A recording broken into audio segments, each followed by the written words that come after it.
Hello and welcome to computerology academy. और ये हम लोगों की जो वीडियो होने वाली है आज की, ये झारखंड के जो विभूति हैं, जो पर्सनालिटीज़ हैं, उस क्रम में ये आखिरी पार्ट है, भाग 4 है। बाकी के जो पर्सनालिटीज़ हैं, जो भी विभूति हैं, जाने माने व्यक्तित्व के लोग हैं, स्वतंत्रता सेनानी हो गए 1857 से पहले के या उस समय के, या आदिवासी आंदोलनकारी हो गए, तो इन सब के बारे में अगर जानकारी आप लोगों को चाहिए तो आप प्लेलिस्ट में इसी के पहले के वीडियो इसी श्रृंखला के देख सकते हैं। और आज हम लोग बात करेंगे कि आज़ादी के दौरान या आज़ादी के बाद जो झारखंड के कुछ महत्वपूर्ण व्यक्ति थे, या फिर झारखंड को अलग राज्य का दर्जा दिलवाने में जो लोग राजनीतिक रूप से सक्रिय थे और जिन्होंने अपना योगदान दिया, इन लोगों के बारे में आज हम लोग बात करेंगे। तो वीडियो को आखिरी तक देखिए। ये झारखंड के किसी भी जो गवर्नमेंट एग्जाम्स है, कॉम्पिटिटिव एग्जाम, उसके लिए बहुत ही इम्पोर्टेंट होने वाला है, महत्वपूर्ण होने वाला है। तो चलिए शुरू करते हैं। सबसे पहले देखते हैं हम लोग जुएल लाकड़ा के। तो जुएल लाकड़ा जो है, इनका जन्म रांची जिले में हुआ था। रांची जिले के मुर्मू गांव में उरांव जनजाति में इनका जन्म हुआ। ये उरांव ट्राइब से बिलोंग करते थे। हालांकि ये क्रिश्चियनिटी को फॉलो करते थे। धार्मिक दृष्टि से वह ईसाई धर्म, लुथेरियन ईसाई धर्म को मानने वाले थे। और 1915 ईस्वी में छोटा नागपुर उन्नति समाज, ये ध्यान में रखिएगा, छोटा नागपुर उन्नति समाज की स्थापना की थी जुएल लाकड़ा ने। ये बहुत इंपॉर्टेंट है और ये क्वेश्चन बार बार आते रहता है। झारखंड के किसी भी कॉम्पिटिटिव एग्जाम के पेपर में आपको ये क्वेश्चन मिल जाएगा। ठीक है, तो छोटा नागपुर उन्नति समाज के संस्थापक थे, उसकी स्थापना की थी जुएल लाकड़ा ने। किन्होंने? जुएल लाकड़ा ने। और ये छोटा नागपुर टीम के नाम से एक हॉकी टीम और एक फुटबॉल टीम भी बनाए थे, जो कि बहुत ही फेमस भी था उस समय। और अगर कहा जाए तो उस समय इन्होंने इस टीम से बहुत सारे ऐसे खिलाड़ी हैं जो कि राष्ट्रीय स्तर पर दिए। झारखंड से यहाँ से चयनित होकर बहुत सारे खिलाड़ी भारतीय टीम में भी पहुंचे। ठीक है।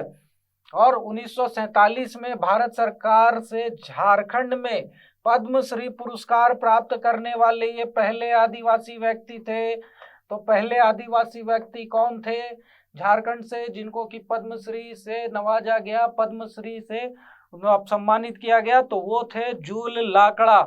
एकदम इस चीज को दिमाग में रखना है। ठीक है। और 1947 में उन्हें विधानसभा के सदस्य के रूप में भी चुना गया था। 1957 में ये इलेक्शन लड़े और 1957 में ये विधानसभा के सदस्य भी बने। तो ये चीज भी ध्यान रखना है। और ये गोस्नर स्कूल में शिक्षक थे। गोस्नर स्कूल है ना सुजाता चौक के पास रांची में, तो उसमें ये पढ़ाया करते थे, उसके शिक्षक थे। ठीक है। चलिए अब आते हैं थेबले उरांव के। तो ये सहयोगी थे जुएल लाकड़ा के। छोटा नागपुर उन्नति समाज की स्थापना में जुएल लाकड़ा का सहयोग किया था इन्होंने। लेकिन होता क्या है कि कहीं पर भी देखिएगा, किसी भी चीज से, किसी भी मंतव्य से कोई भी संगठन बनाया जाए तो वहां पर वर्चस्व की लड़ाई जरूर होगी कि कौन इसमें बेहतर है, कौन दबंग है, किसकी बातें ज्यादा चलती हैं। तो यही चीज यहाँ पर भी हुई और हो गया क्या? वैचारिक मतभेद। वैचारिक मतभेद हो गया जुएल लाकड़ा और थेबले उरांव के बीच में 1930 में। और 1930 में थेबले उरांव ने छोटा नागपुर उन्नति समाज को छोड़ दिया और उसके समानांतर किसान सभा नामक संगठन की स्थापना की, जो कि आगे चलकर जो आदिवासी हैं उन लोगों के डेवलपमेंट, उन लोगों के अपलिफ्टमेंट में बहुत ज्यादा सक्रिय रही। वहां पर इनका योगदान अच्छा रहा। ठीक है। चलिए अब आ जाते हैं पॉल दयाल पे। पॉल दयाल ये भी जो है सो रांची के डुमसा टोली में एक उरांव परिवार में जन्मे थे। ये भी उरांव जनजाति से संबंधित थे। ठीक है। और धार्मिक दृष्टि से ये भी ईसाई थे, लेकिन लुथेरियन नहीं, एंग्लिकन थे।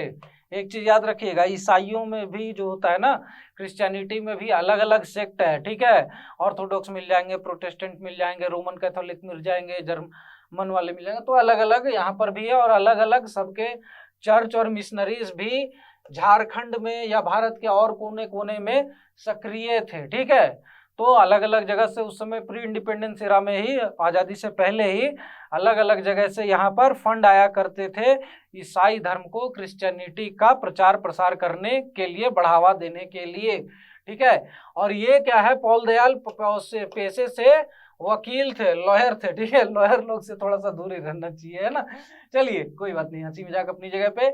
और ये छोटा नागपुर उन्नति समाज के प्रमुख नेता थे, ये भी पॉल दयाल भी जो है सो जो लाकड़ा और थेबले उरांव से रिलेटेड थे। और जब थेबले उरांव निकले छोड़कर छोटा नागपुर उन्नति समाज को, तो उनके साथ साथ पॉल दयाल भी निकल गए और इन्होंने भी किसान सभा और आदिवासी महासभा को ही चुना और उसके पहले सचिव बने। तो एक्चुअली यहाँ पर बात यही थी कि सबको ये लालसा थी कि हमारा दबदबा रहे पार्टी में या हमारा दबदबा रहे ऑर्गेनाइजेशन में। जब नहीं वो चीज़ मिल पाती है तो फिर क्या होता है, महत्वाकांक्षाएं सबकी है, वो अपना एक अलग पार्टी बना लेंगे। वही चीज़ यहाँ चल रहा था।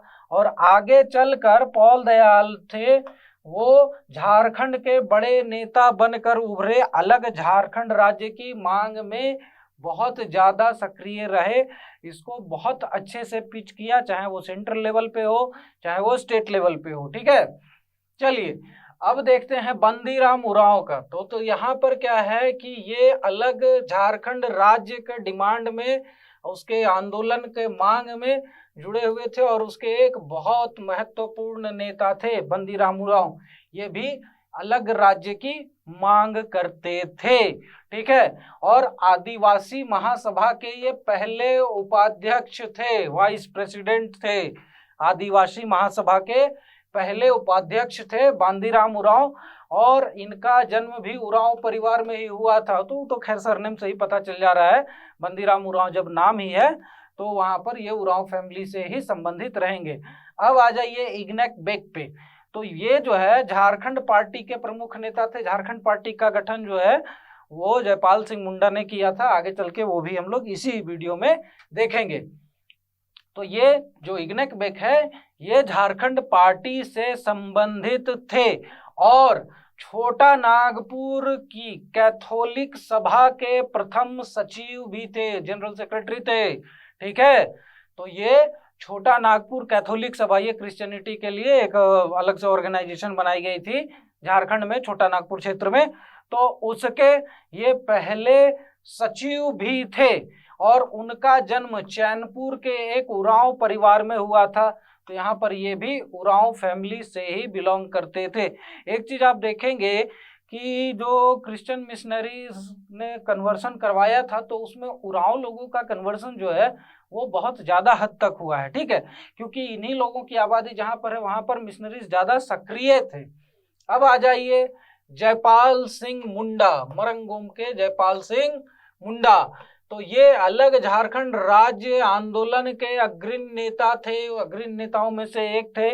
इनकी जो स्टेटमेंट है, अगर आप वो कॉन्स्टिट्यूएंट असेंबली में भी देखेंगे तो ये बड़े ही मुखर रूप से बोलते थे। कॉन्स्टिट्यूएंट असेंबली में इनकी बात सुनकर एक बार को जवाहरलाल नेहरू को भी झटका लग गया था, जब इन्होंने कहा, जब आर्यंस और आदिवासी वाला मुद्दा एक बार छिड़ गया कॉन्स्टिट्यूएंट असेंबली में, तो वहाँ पर हुआ क्या कि इन्होंने ये स्टेटमेंट दिया कि आप जो हैं वो बाहर से आए हैं, आर्यंस बाहर से आए हैं, हम जो आदिवासी हैं यहाँ के नेटिव हैं, मूल निवासी हैं भारत के, और आप जो कह रहे हैं कि आदिवासियों को रिजर्वेशन देकर हम उन पर एहसान कर रहे हैं या फिर उनके भले के लिए सोच रहे हैं, तो ये हमारा राइट है क्योंकि यहाँ के मूल निवासी हम हैं, हम बाहर से नहीं आए, आर्यंस बाहर से आए। तो वहां पर आर्यंस और नॉन आर्यंस का विवाद छिड़ गया था और उस पे इन्होंने मुखर रूप से एकदम धोया था जवाहरलाल नेहरू को और बाकी के लोगों को जो ये कह रहे थे कि रिजर्वेशन दे रहे हैं। तो ये इनका कहना था कि अब दे नहीं रहे हैं, वो हमारा अधिकार है।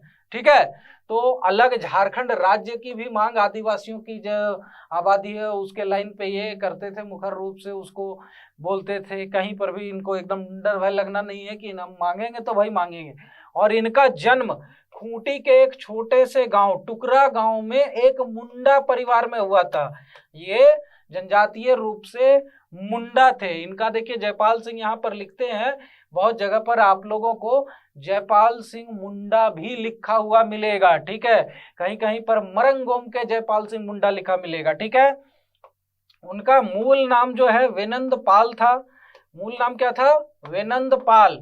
और ये भी ईसाई धर्म को स्वीकार कर लिए थे, और ईसाई धर्म को स्वीकार करने के बाद इनका नाम ईश्वर दास रख दिया गया था। वहां पर जो चर्च के फादर थे वो इनका नाम बदल दिए, और बदल कर दिए क्या? इनका नाम ईश्वर दास, ठीक है। भगवान दास, ईश्वर दास, जो भी कह लीजिए, ठीक है। चलिए, खूंटी के पुजारी ने उनका नाम बाद में जयपाल सिंह रख दिया। खूंटी के पुजारी ने वापस इनका नाम बदला और ईश्वर दास से जयपाल सिंह कर दिया। और उनके ही नेतृत्व में भारत की हॉकी टीम ने 1928 ईस्वी में एम्स्टर्डम नीदरलैंड्स में 9वें ओलंपिक में पहला गोल्ड मेडल जीता था 1928 में। उसके बाद 2 बार तो जीता ही था, उसके बाद तो फिर अकाल ही पड़ गया है। अभी तक फिर हॉकी में कोई मेडल ओलंपिक्स में भारत ने नहीं जीता है। उस समय जीता था 1928 में पहली बार। उसकी कप्तानी, उसकी जो कमान है टीम की, इन्हीं के हाथ में थी। तो यह बहुत बड़ा अचीवमेंट था इनके लाइफ का, ठीक है। चलिए, अब आ जाते हैं कि 1939 में इन्होंने जो राजनीति में उतरा, अपना टर्म चालू किया। और वहां पर क्या हुआ, 1939 में इन्होंने आदिवासी महासभा को ज्वाइन किया और उसके अध्यक्ष भी बने। तो ओलंपिक्स में मेडल जीतने के बाद ऑलरेडी इनका स्ट्रेचर इतना बड़ा हो गया था, इनका व्यक्तित्व इतना बड़ा हो गया था कि जनरल कार्यकर्ता या डिस्ट्रिक्ट लेवल वगैरह पे तो ये रहते नहीं। तो पॉलिटिक्स में उतरने के बाद ये आदिवासी महासभा के अध्यक्ष बने। 1950 में झारखंड पार्टी के संस्थापक भी बने। 1950 में इन्होंने झारखंड पार्टी की नींव रखी, उसका गठन किया। और 1952 में गठित पहली लोकसभा के सदस्य के रूप में भी चुने गए। और 1970 तक ये सांसद बने रहे, संसद के सदस्य रहे। 1952 की इलेक्शन में ये लोकसभा के सदस्य बने थे, इलेक्शन जीते थे। और संसद के सदस्य कब तक बने रहे? 1970 तक, ठीक है। 18 साल एकदम कंटिन्यूअस टिके रहे। 20 जून 1963 के बाद उन्होंने सामुदायिक विभाग के राज्य मंत्री का पद संभाला, ठीक है। तो minister of state community ministry का ये अलग एक पहले होता था, ट्राइबल अफेयर्स जो अभी मिनिस्ट्री है उसी का नाम हुआ करता था। तो यहाँ पे देखने वाली बात यह है कि पिछले वीडियो में हम लोगों ने जैसा देखा था कि झारखंड पार्टी का विलय हो गया था कांग्रेस पार्टी में, और उसमें मध्यस्थता जो थी, उसमें मेन जो इंस्ट्रूमेंटल आदमी थे वो थे विनोदानंद झा, ठीक है, जो पहले झारखंडी मुख्यमंत्री थे। और ये जो है इनके विलय में उनका जो एक ये रखा था, उन्होंने जो पार्टिसिपेशन था, उनकी जो अपनी काम थे, उसी के एवज में उनको बिहार का मुख्यमंत्री बनाया गया था, ठीक है। तो ये चीज बात है यहाँ पर ध्यान देने वाली। और उसके बाद ये मिनिस्टर बने रहे, और इनको मरंगोम के यहाँ बड़ा गुरुजी की भी उपाधि दी गई थी। लोग उन्हें मुंडा राजा के नाम से भी पुकारते थे। किस नाम से पुकारते थे? मुंडा राजा, क्योंकि ये मुंडा जनजाति के लोगों के भले के लिए बहुत सारी बातें करते थे, पिच करते थे, उनके लिए मुखर रहते थे, ठीक है। और 23 मार्च 1970 को नई दिल्ली में इनको मस्तिष्क रक्तस्राव से इनकी मृत्यु हुई, इनका देहांत हुआ। और मस्तिष्क रक्तस्राव सुनकर आप लोगों को लग रहा हो कि क्या है, थोड़ा सा मुझे भी प्रोनाउंस करने में टंग ट्विस्टिंग लग रहा है, लेकिन इसका मतलब है ब्रेन हैमरेज, ठीक है। ब्रेन हैमरेज के कारण इनकी मृत्यु हुई थी, ठीक है। अब चलिए आते हैं सुशील कुमार बागे। सुशील कुमार बागे ये अलग झारखंड राज्य आंदोलन से जुड़े एक महत्वपूर्ण नेता थे, और वे झारखंड पार्टी के प्रेस सचिव के पद पर थे। झारखंड पार्टी जो जयपाल सिंह मुंडा ने गठित की थी, उसके प्रेस सचिव थे सुशील कुमार बागे। और 1952 के चुनाव में, 1952 के पहले चुनाव में झारखंड पार्टी के टिकट पर कोलेबिरा से प्रथम विधायक बने थे, ठीक है। कोलेबिरा सीट से झारखंड पार्टी के टिकट पर इन्होंने इलेक्शन जीता था और ये बिहार लेजिस्लेटिव असेंबली के मेंबर बने। 1957 और 62 में भी इन्होंने विधानसभा के सदस्य के रूप में अपना इलेक्शन जीता और वहां पर विधानसभा के सदस्य बने और विधानसभा में विपक्ष के नेता भी यही थे। तो एक चीज ध्यान देना है कि क्या है, कांग्रेस तो मेन पार्टी थी, रूलिंग पार्टी थी, लेकिन बिहार में जो मुख्य विपक्षी दल था उस समय वो झारखंड पार्टी ही था। और झारखंड पार्टी में जो लीडर ऑफ द पार्टी थे, अपोजिशन लीडर थे, वो थे सुशील कुमार बागे। ठीक है, ये चीज ध्यान रखना है। और ये मुंडारी पत्रिका जगरा सदा का संपादन किया करते थे। ठीक है, कौन सा पत्रिका? जगरा सदा। ये भी क्वेश्चन आ चुका है और आता ही रहता है, इस पे हमेशा ध्यान देना है। ठीक है, 1922 ईस्वी में सिमडेगा जिले के कोलेबिरा के भिंजपुर में इनका जन्म हुआ था। तो ये तो इनका मदरलैंड था, यहीं से ये born and broad from Kolebira थे। तो यहाँ से इलेक्शन अगर उस स्ट्रेचर तक पहुंच गए हैं तो प्लस है कि आपके क्षेत्र में तो सब कोई आपको जानेंगे ही। और दूसरी चीज क्या है कि बड़े नेता बन चुके थे, झारखंड पार्टी का अच्छा पकड़ भी था आदिवासी क्षेत्रों में, तो इलेक्शन जीतना तो लाजमी था। ठीक है, 1984 में ये पटना में इनका निधन हुआ, क्योंकि ये पॉलिटिक्स से जुड़े हुए थे, विधानसभा के सदस्य थे, तो ऑब्वियस सी बात है कि राजधानी में ही रहेंगे, तो वहीं पर इनकी मृत्यु भी हुई थी। अब आ जाइए कार्तिक उरांव से, the elite and the engineer. ठीक है, बहुत पढ़े लिखे आदमी एकदम, है ना, पूरा रिसर्च साइंटिस्ट। तो ये 1924 में इनका गुमला जिले के करौंदा गांव के लिट्टा टोली में जन्म हुआ था। कहां पर जन्म हुआ था? लिट्टा टोली, करंदा गांव, गुमला जिला। ठीक है, तो ये चीज ध्यान रखना है। ये इंजीनियरिंग की उच्च शिक्षा लेने के लिए लंदन गए, लंदन से इन्होंने इंजीनियरिंग की पढ़ाई की थी उस जमाने में, सोच लीजिए, है ना। और ये यूके के परमाणु ऊर्जा संयंत्र हिक्सले पॉइंट में अग्रणी डिजाइन इंजीनियर थे, डिजाइनर थे, रिसर्च करते थे। ठीक है, और वो भी किस चीज का? न्यूक्लियर साइंटिस्ट थे। परमाणु ऊर्जा संयंत्र, न्यूक्लियर पावर प्लांट के डेवलपमेंट में डिजाइन इंजीनियर होना अपने आप में बहुत बड़ी महारत वाली बात है। ठीक है, तो ये डिजाइन इंजीनियर थे हिक्सले पॉइंट में, वो भी अग्रणी यानी कि लीड डिजाइन इंजीनियर थे। कॉन्सेप्ट ही नहीं का चलता था कि कैसे करना है। ठीक है, चलिए 1961 में वे भारत लौटे और भारत लौटने के बाद उन्हें HEC Ranchi, heavy engineering corporation Ranchi, आज भी बहुत फेमस है और मरीन इंजन बनाने के लिए, प्लस जो दूसरे कारखाने हैं, कल कारखाने हैं, उनको जो मशीनें जरूरत होती है ना, वो मशीन HEC बनाती है। ठीक है, तो बाकी के जो प्लांट है, जो फैक्ट्रीज है, वो कुछ और प्रोडक्ट बनाते होंगे जो मार्केट में बिकता है, और उनको जो प्रोडक्ट चाहिए, जो मशीन चाहिए, वो HEC बना के देती है। ठीक है, और उसके अधीक्षक यानी सुपरिटेंडेंट के पद पर इनको नियुक्त किया गया था जब ये 1961 में वापस आए थे लंदन से, है ना। तो न्यूक्लियर साइंटिस्ट को HEC में, आप डिजाइनर को भी वहां पर ऐसे ये बना रहे हैं आप सुपरिटेंडेंट, तो ऑब्वियस सी बात है कि वहां पर डेवलपमेंट तो अच्छा होना ही था। HEC उस समय भी जो है ना, आज भी है और उस समय तो कुछ ज्यादा ही था। उस समय HEC ने बहुत सारे इंडस्ट्रीज को टूल्स और बाकी चीजें, मशीनरीज वगैरह बनाकर दी, जिसके कारण कि भारत में इंडस्ट्रियलाइजेशन का जो प्रोसेस है वो बहुत तेजी से आगे बढ़ा। ठीक है, चलिए लोहरदगा के लोकसभा के लिए ये चुने गए, लोहरदगा सीट से ये लोकसभा सदस्य बने और 1968 में उन्होंने अखिल भारतीय आदिवासी विकास परिषद की स्थापना की। 1968 में अखिल भारतीय आदिवासी विकास परिषद की स्थापना की। तो एक देखिए होता ही है ना कि आदमी का एक अच्छा स्ट्रक्चर बन जाता है तो उसके बाद पॉलिटिक्स ज्वाइन वो करते ही करते हैं।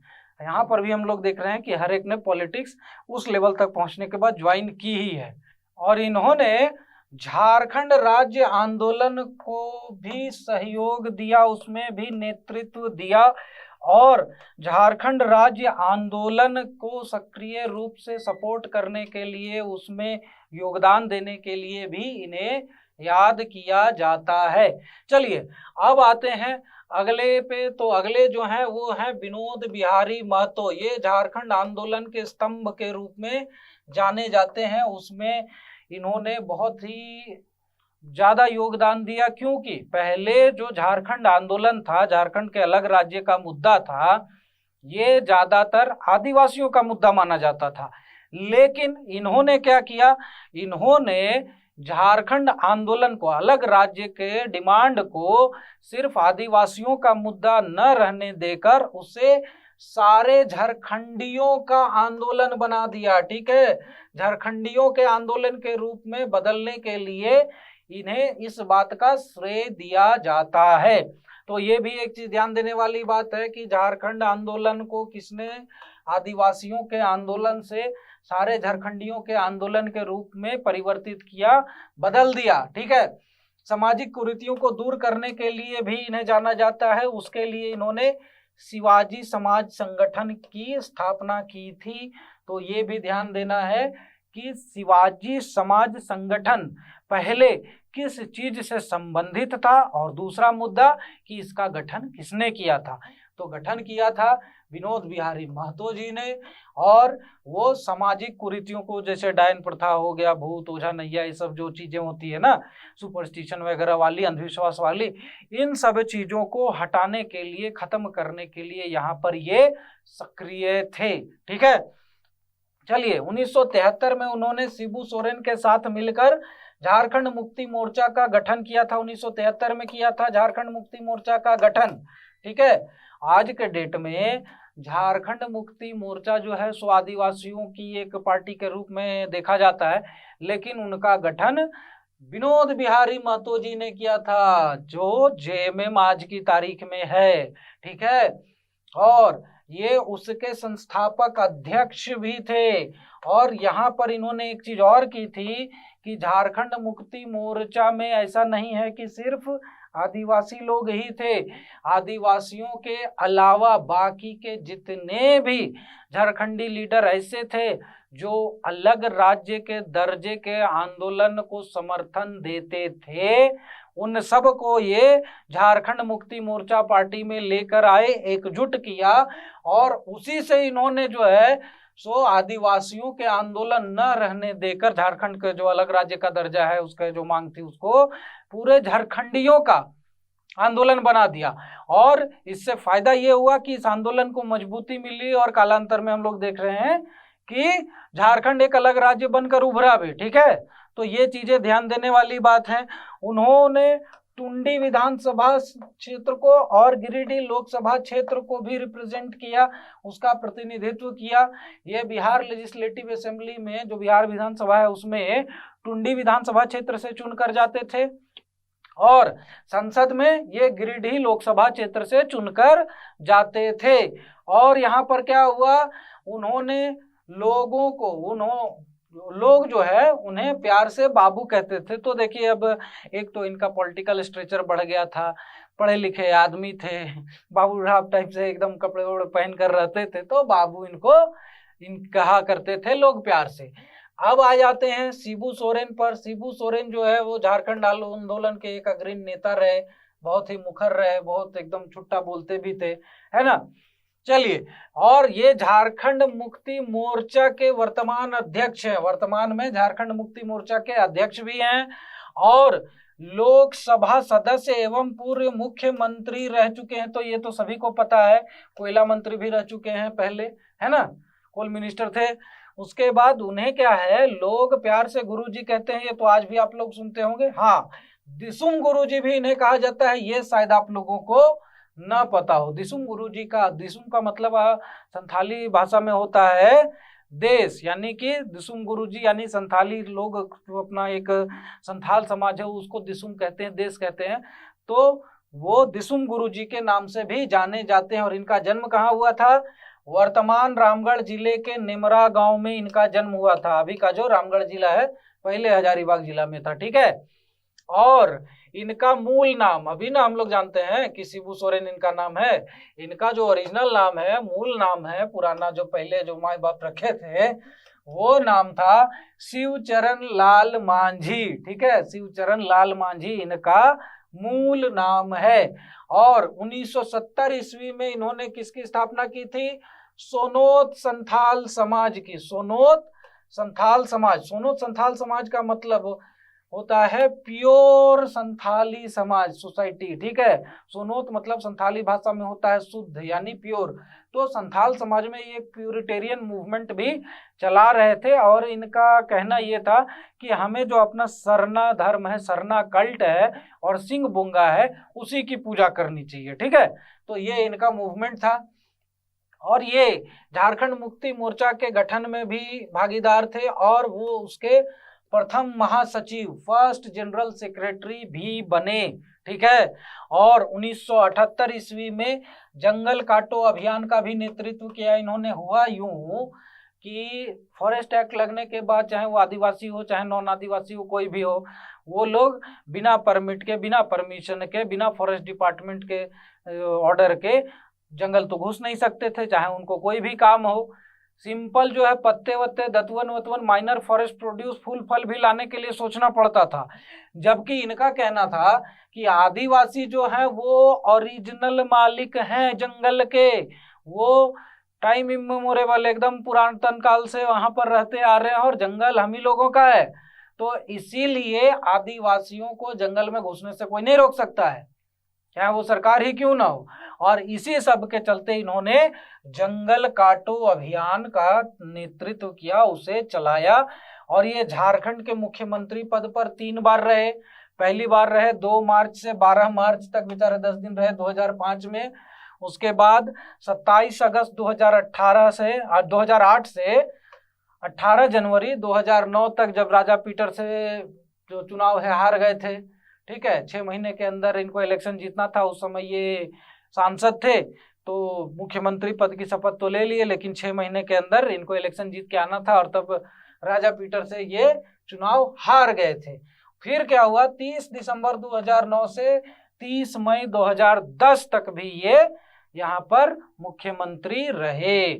चलिए अब देखते हैं निर्मल महतो। शहीद निर्मल महतो भी इनको कहा जाता है। ठीक है, ये भी झारखंड मुक्ति मोर्चा के अध्यक्ष थे और झारखंड आंदोलन के एक अग्रणी नेता थे, अग्रणी भूमिका निभा रहे थे। ठीक है, और ये जो है 1984 में झारखंड मुक्ति मोर्चा की कमान संभाले थे और उसके बाद इन्होंने झारखंड आंदोलन को काफी तेज कर दिया था। मतलब कुछ कुछ कहिए तो बाकी के पॉलिटिकल लीडर्स इनसे जो है सो खफा भी हो गए थे। तो ये परिस्थिति थी। और यहाँ पर क्या हुआ, 8 अगस्त 1987 को 8 अगस्त 1987 को इनकी हत्या कर दी गई थी और इसीलिए इन्हें शहीद निर्मल महतो भी कहा जाता है। ठीक है, चलिए अब आ जाते हैं सीताराम जगतराम पर। इनका बस एक ही कारण से हिस्ट्री में नाम है कि ये बिहार विधानसभा में जो झारखंड है, ठीक है, झारखंड के अलग प्रांत की मांग रखने वाले पहले नेता थे। ठीक है, पहले राजनेता थे जिन्होंने कि विधानसभा में, विधानमंडल में, विधानसभा नहीं, लेजिस्लेटिव काउंसिल में, विधानमंडल में फरवरी 1961 को अलग प्रांत की मांग रखने वाले पहले नेता थे। बस यही काम था और इसी के लिए ये हिस्ट्री में जगह पाए हैं। अब आ जाते हैं बगुन सुमराय। एकदम डाउन टू अर्थ आदमी, मस्त आदमी थे। हाल ही में इनका 2018 में देहांत हुआ है और ये एकदम सिंपल और मजे में रहने वाले आदमी थे, सिंपल लाइफ जीते थे और झारखंड राज्य आंदोलन से ये भी जुड़े हुए थे, उसके प्रमुख नेता थे। 1967 ईस्वी में अखिल भारतीय झारखंड पार्टी की स्थापना की थी इन्होंने, ऑल इंडिया झारखंड पार्टी और अखिल भारतीय झारखंड पार्टी। और झारखंड राज्य के गठन के बाद वे झारखंड विधानसभा के पहले उपाध्यक्ष थे। पहले अध्यक्ष कौन थे, नीचे कमेंट करके बताइएगा। ठीक है, कि झारखंड राज्य के पहले अध्यक्ष जो विधानसभा है उसके कौन थे। ठीक है, first chairman of Vidhan Sabha of Jharkhand, ये पहले उपाध्यक्ष थे, वाइस चेयरमैन थे। तो ये चीज ध्यान रखिएगा। और यहाँ पर 22 जून 2018 को इनका देहांत हुआ, निधन हुआ। उसके पहले तक ये member of legislative assembly of Jharkhand बने रहे। तो यहाँ पर जो है जितने भी हमारे इम्पोर्टेंट पर्सनालिटीज हैं, जिससे कि आमतौर पर हैं तो और भी बहुत, लेकिन क्या है कि सब याद रखना भी मुश्किल है, तो इतना तो याद रखिए जो कि इम्पोर्टेंट है, जिससे कि हर हालत में कुछ ना कुछ क्वेश्चन आएगा ही आएगा। देखिए 200 क्वेश्चन जो है पेपर 1 पेपर 2 मिला के, न किसी को सॉल्व करने की जरूरत है, न रिक्वायरमेंट है, न आप कर सकते हैं, न याद रख सकते हैं, ठीक है। तो टारगेट ऐसी चीजों को कीजिए जिससे डेफिनेटली आपको क्वेश्चन मिल जाएगा, क्योंकि सब कुछ साधने के चक्कर में कुछ नहीं सधेगा, ये एकदम ध्यान में रखना है आप लोगों को, है ना। तो यहाँ पे हम लोगों की जो पर्सनालिटीज की जो पूरी डिस्कशन थी वो खत्म हो गई है। आगे फिर हम लोग जो चालू करेंगे उसकी इंफॉर्मेशन और नोटिफिकेशन पाने के लिए आप लोग हमारे चैनल को सब्सक्राइब कर लें और बेल आइकन भी दबा दें, ताकि ये इंफॉर्मेशन आप तक आसानी से पहुंचती रहे। यहाँ पर हम लोगों की डिस्कशन होती है खत्म, और आप हमें हमारे फेसबुक और इंस्टाग्राम हैंडल पे भी फॉलो कर सकते हैं। हमारे टेलीग्राम चैनल पे धीरे धीरे अब जो है सो PDF वगैरह बाकी चीज़ें भी अवेलेबल हम लोग करवाएंगे, तो टेलीग्राम चैनल भी ज्वाइन कर लीजिए। आप लोग हमारे ऐप को भी डाउनलोड कर लीजिए, ताकि आप लोगों को जो भी फ्री टेस्ट है, जो करंट अफेयर्स के मैगजीन्स वगैरह हमारे स्टडी मटेरियल है, उन सब का लाभ मिलता रहे। और हमारे वेबसाइट पर भी वही सारी चीज़ें उपलब्ध हैं जो कि हमारे ऐप पे उपलब्ध है। तो यहाँ पर हम अपनी डिस्कशन खत्म करते हैं। Thank you very much and have a nice day.